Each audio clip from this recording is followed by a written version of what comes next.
Mr. Raju, with the growing crisis in the Middle East, the emergence of ISIS and the threat of global terrorism, are you afraid that it will have a spillover effect into South Asia? And how is India handling this problem?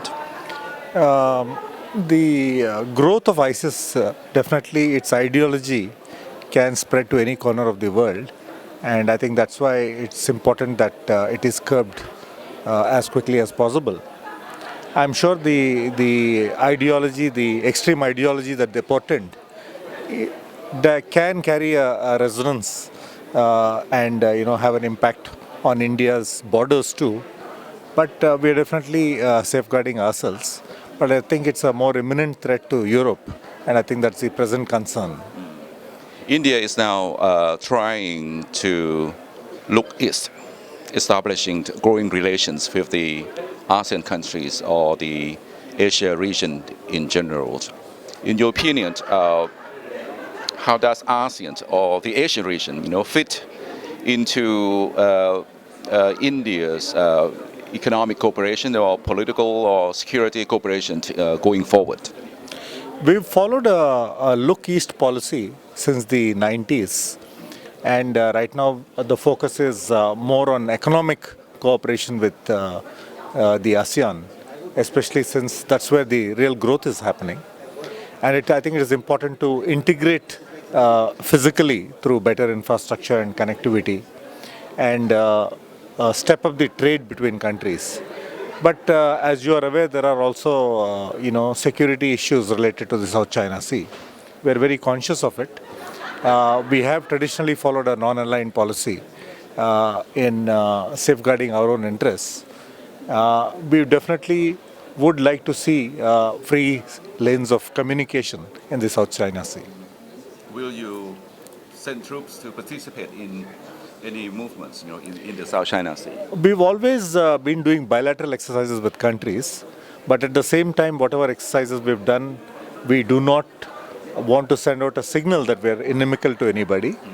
But we are a forceful advocate towards free lanes of communication in the South China Sea. Your country has 1.2 billion population. China also has a similar size of population, but then China appears to be moving ahead, economically at least, with its One Belt, One Road project. Will India come up with a similar grand vision or project that will link India and other parts of the world, similar to at least One Belt, One Road, or the US is moving toward the TPP, Trans-Pacific Partnership deal? Now, we have been quite focused on infrastructure and the importance of infrastructure, especially connectivity to the southeast, from the northeastern states of India towards the southeast of Asia. And we had consciously advocated, and we are focusing on connectivity with Myanmar and down to the countries beyond Myanmar. And we will definitely work on it. Not only that, we've always advocated a ports corridor also, the inland waterways corridor with the southeast. And we will definitely focus on that. So it will complement the One Belt, One Road project of China. I think the important aspect is to build better connectivity to the ASEAN nations, and that's what we are focused on. What are some of the economic or political challenges facing India?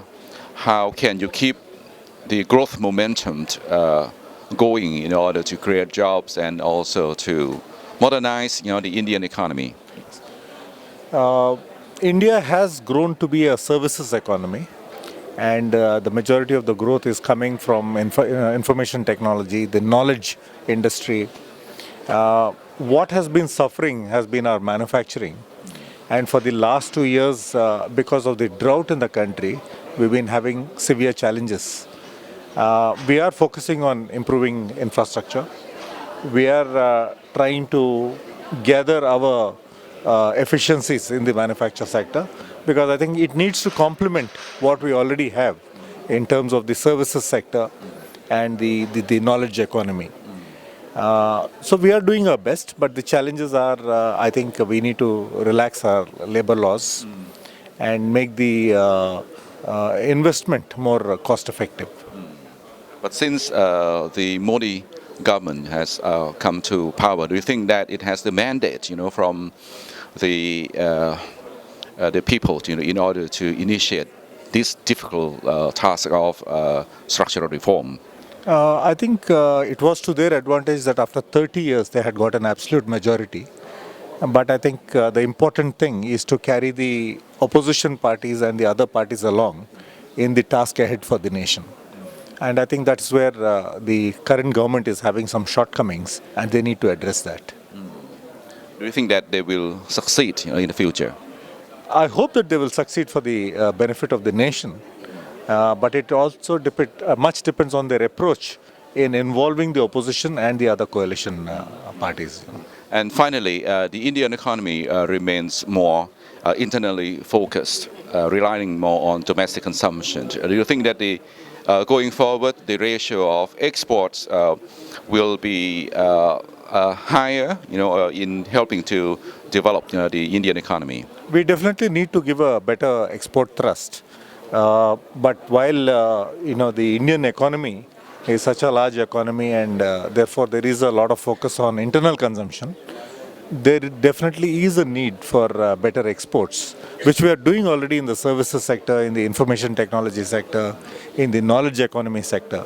But I think we need to pick up on the manufacturing sector and the other areas. And this will come with liberalization initiatives. Liberalization has happened to a great extent, but I think it depends on the efficiencies that we pick up in these respective sectors. Thank you very much for your comment. Thank you.